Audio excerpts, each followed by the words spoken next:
Good morning बच्चों। आज मैं आपके लिए भाषा, लिपि और व्याकरण की क्लास लेकर आई हूँ। मुझे उम्मीद है कि आपको पसंद आएगी और आपको इनमें से बहुत सारे ऐसे पॉइंट्स हैं जो आपने पहली बार सुने होंगे, तो जल्दी से लाइक कर दीजिए। आपको इस तरह के कंटेंट इस चैनल पर मिलते रहते हैं, इसलिए सब्सक्राइब अगर अभी तक नहीं किया तो सब्सक्राइब कर दें और साथ में कमेंट जरूर करें और जितना हो सके इसे शेयर करें ताकि बाकी बच्चों तक भी ये वीडियो, ये जानकारी पहुंचे। तो चलिए शुरू करते हैं आज की क्लास अरुणा कालिया के साथ। आज मैं लाई हूँ भाषा, लिपि और व्याकरण से संबंधित क्लास। भाषा जैसा कि हम सभी जानते ही हैं, लेकिन फिर भी उसकी बारीकियां जो हैं वो हम नहीं जानते हैं। उसके बारे में आज मैं बात करूंगी कि भाषा एक्चुअल में है क्या। भाषा इतना तो सब जानते हैं कि जो हम बोलते हैं दूसरों तक बात पहुंचाना, ये भाषा है। लेकिन अपनी बात समझाना, अपने हाव भाव बताना, कुछ भाषा हम बोलकर दूसरों तक पहुंचाते हैं, कुछ भाषा संकेत वाली होती हैं, संकेत से हम अपनी बात समझाते हैं। लेकिन कुछ भाषा लिखित होती हैं जो हम लिख कर दूसरों तक अपनी बात पहुंचाते हैं। तो ये सभी बातें जो भी, चाहे संकेतिक हो, मौखिक हो या लिखित हो, ये सभी भाषा ही कहलाती है। क्योंकि भाषा का मतलब है कि अपनी बात को, यानी कि मुख से बोलकर, समझाकर, अपने भावों को का आदान प्रदान दूसरे तक पहुंचाना, है ना। तो अपनी बात को दूसरों तक पहुंचाने का जो प्रोसेस है, यही भाषा है। अब भाषा कितने प्रकार की हो सकती है, किस किस किस तरीके से हम अपनी बात को दूसरों तक पहुंचाते हैं, ये हम व्याकरण के माध्यम से समझते हैं और इसको मनन करते हैं, इसे व्यवहार में लाते हैं। अब भाषा जो है, अब आपने यहाँ पे मैंने देख लिखा है कि संस्कृत की धातु भाष से भाषा शब्द की उत्पत्ति हुई है। ये तो हो गई किताबी भाषा कि भाष शब्द धातु है जिसके माध्यम से भाषा शब्द की उत्पत्ति हुई है। लेकिन भाषा के माध्यम से ही मनुष्य, क्योंकि मनुष्य ही ऐसा जीव है जो बोल कर या लिख कर अपनी बात दूसरों तक पहुंचाता है। हालांकि जीव जो दूसरे हैं, जो जानवर हैं, वो भी अपनी बात पहुंचाते हैं, लेकिन भाषा का प्रयोग सिर्फ मनुष्य ही कर सकते हैं क्योंकि उनमें बोलने की शक्ति है। भाषा को एक चिन्ह करने की, भाषा को एक रूप दिया है शब्दों का। शब्दों के समूह में बांधकर जब हम किसी की ओर अपनी बात पहुंचाते हैं तो वो वास्तविक में भाषा कहलाती है। अब भाषा को देखते हैं कि क्या क्या रूप हो सकते हैं। भाषा के माध्यम से मनुष्य अपने भाव विचार दूसरों तक पहुंचाता है, ये तो बात क्लियर हो गई। लेकिन मौखिक भाषा एक तो होती है कि मुख से बोलकर हमने अपनी बात दूसरों तक पहुंचाई, है ना। और एक भाषा होती है जो संकेत से बोली जाती है। संकेत से बोलना यानी कि सिर हिलाना या हामी में सिर हिलाना या हाथ करके इस तरह से अपनी बात करना कि नहीं नहीं, हाँ हाँ, ओके, इस तरह से भी बात संकेतिक भाषा की जाती है। आती हूँ कि मौखिक भाषा जो होती है वो बोली जाती है, जो मुख से हम शब्द बोलते हैं वो भाषा होती है। लेकिन भाषा लिखित में वही भाषा होती है जो हम बोलते हैं, मुख से बोल रहे हैं, वो मौखिक तो हो गई। लेकिन उसी भाषा को अगर हम लिखते हैं, लिखित शब्दों में अगर हम अपनी भाषा को समझा सकते हैं तो वो लिपि में आती है, वो भाषा कहलाती है।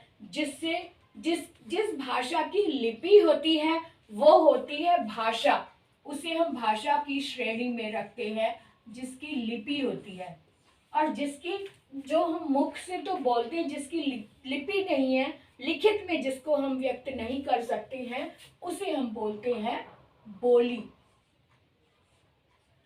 जिस भाषा को हम बोल कर बताते हैं लेकिन उसकी कोई लिपि नहीं है, उसे हम बोली कहते हैं। और जिसकी भाषा लिखने में भी संभव है, जिसके ऊपर हम शब्द समूहों का इस्तेमाल कर सकते हैं, लिखकर अपनी बात व्यक्त कर सकते हैं, उसे हम भाषा का नाम देते हैं। उस लिखित भाषा को भाषा का नाम देते हैं। और मौखिक, जिसकी बोली, जिसको हम बोल सकते हैं लेकिन लिख नहीं सकते, वो बोली होती है। आप समझ सकते हैं, जैसे हरियाणा में हम रहते हैं तो हरियाणवी भाषा जो है उसे हम भाषा नहीं, क्योंकि बोली कहेंगे। हरियाणवी बोली होती है, भाषा नहीं, क्योंकि हरियाणा की लिपि नहीं है। अगर हम हरियाणवी बोली को लिखकर भी व्यक्त करें तो वो हिंदी के ही शब्द होंगे। वो लिपि देवनागरी लिपि में ही लिखा जाएगा, या फिर उसे इंग्लिश रोमन लिपि में ही लिखेंगे। उसकी हरियाणवी के जो शब्द है वो उसकी अलग से कोई लिपि नहीं बनी है, इसलिए हरियाणवी भाषा नहीं है, वो बोली है। अब जैसे पंजाब में जाए तो पंजाबी लिखित में भी है, यानी गुरमुखी लिपि भी है और उसे बोला भी जाता है। तो वो जो जो पंजाबी है भाषा है, वो भाषा है, क्योंकि उसे लिख कर भी व्यक्त किया जा सकता है। इसलिए पंजाबी बोली नहीं, भाषा है। हरियाणवी बोली है, भाषा नहीं है। ये छोटा सा अंतर जो है बोली और भाषा में, ये आपको ये पता होना चाहिए। अब देखते हैं कि सांकेतिक भाषा तो हमने बताया, लेकिन कहाँ कहाँ देखी जा सकती है, ये आप प्रश्न कर, ये आप उत्तर में बताएंगे।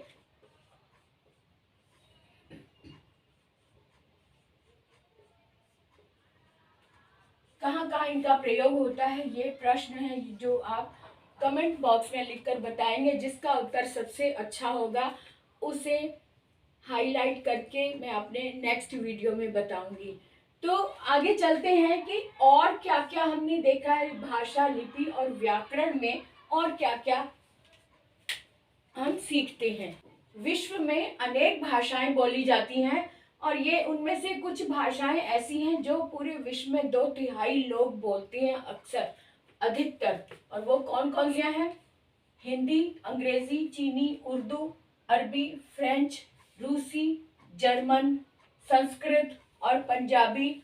ये लगभग ऐसी भाषाएं हैं जो पूरे विश्व में अधिकतर लोगों के द्वारा बोली जाती हैं। अब हम उन भाषाओं की बात करते हैं जो भारत में बोली जाती हैं, जिन भाषाओं को संविधान में मान्यता प्राप्त है। वो भी भाषाएं अब हम देखते हैं कि कौन कौन सी हैं।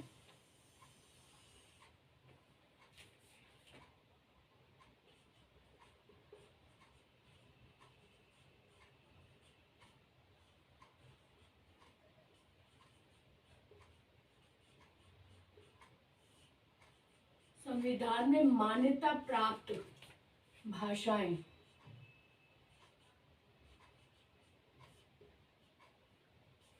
जो भारत में बोली जाती हैं,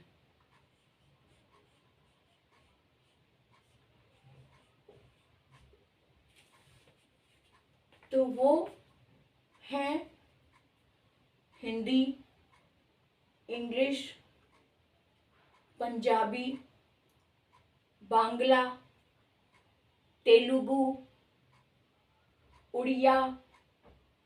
इस तरह से मैं लिखकर बताती हूँ कि वो कौन कौन सी भाषाएं हैं। तो भारत में संविधान में मान्यता प्राप्त भाषाएं इस प्रकार हैं: उर्दू, पंजाबी, उड़िया, गुजराती, मराठी, तेलुगु, असमिया, तमिल, संस्कृत, सिंधी, कन्नड़, मणिपुरी, मलयालम, बांग्ला, नेपाली, हिंदी, कोंकणी, मैथिली, बोडो, संथाली, डोगरी और कश्मीरी। ये भाषाएं हैं जो भारत में बोली ही जाती हैं, लेकिन इनको मान्यता भी प्राप्त है, कहाँ? संविधान में। तो ये अब हम ये देखेंगे कि कौन सी भाषाएं हैं जिनकी लिपि बनी हुई है और उनकी लिपि को क्या क्या नाम दिया गया है। वो देखते हैं कि कौन कौन सी लिपि किस नाम से प्रसिद्ध है और प्रचलित है। ये तो हम जान गए कि लिखने के ढंग को लिपि कहते हैं, और लिपि कौन कौन सी है, कौन सी लिपि में कौन सी भाषा लिखी जाती है, ये अब हम देखेंगे। तो हम देखते हैं विश्व की प्रमुख भाषाएं इस प्रकार हैं, जिसे हम लिपियों के वर्ग में हमने बांट दिया है। तो देखते हैं हिंदी संस्कृत ये देवनागरी लिपि में लिखी गई है।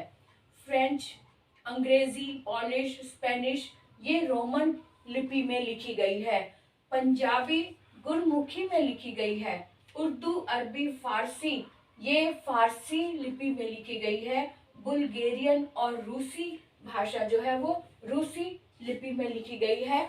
अब इन भाषाओं को हमने समझ लिया कि इनकी लिपियों के क्या क्या नाम है।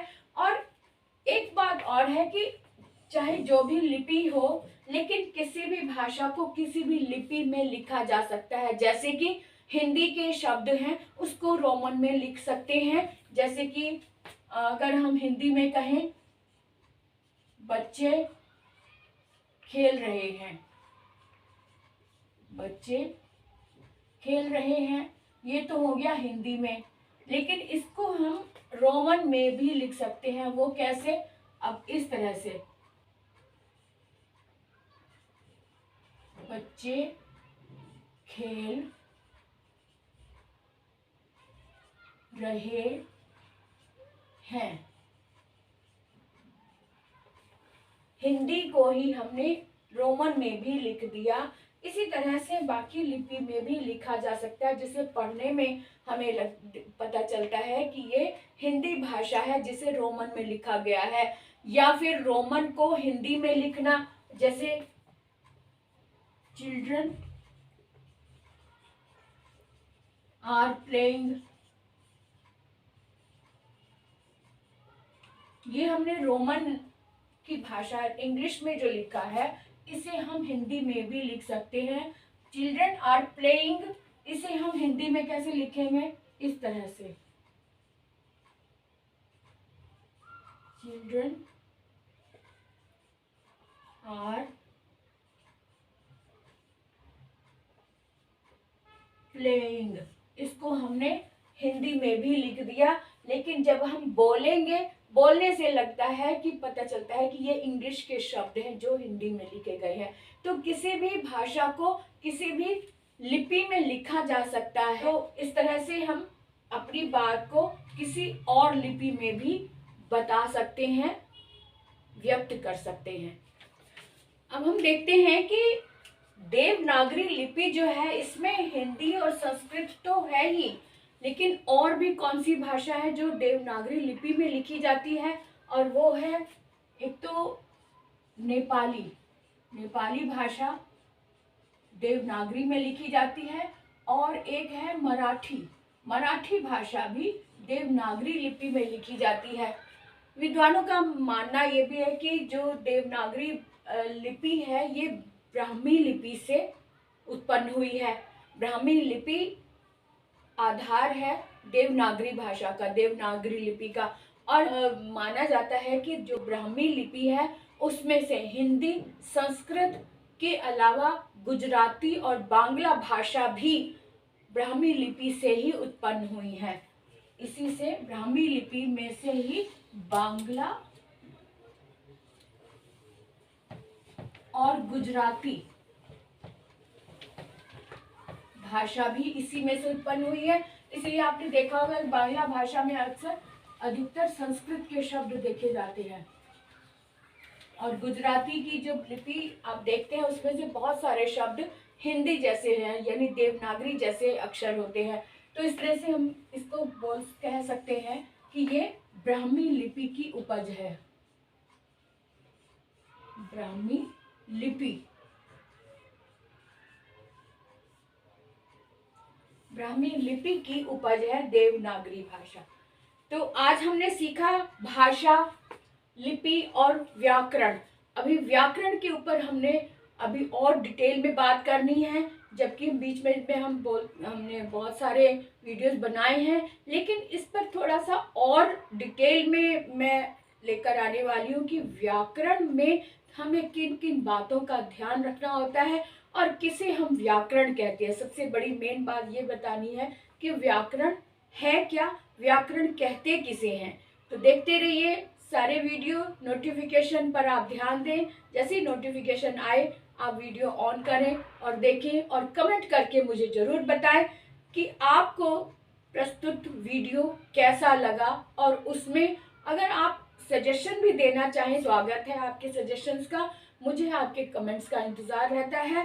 तो आज का वीडियो यहीं विराम लगाते हैं और अगले वीडियो की ओर बढ़ते हैं। तब तक के लिए बाय बाय।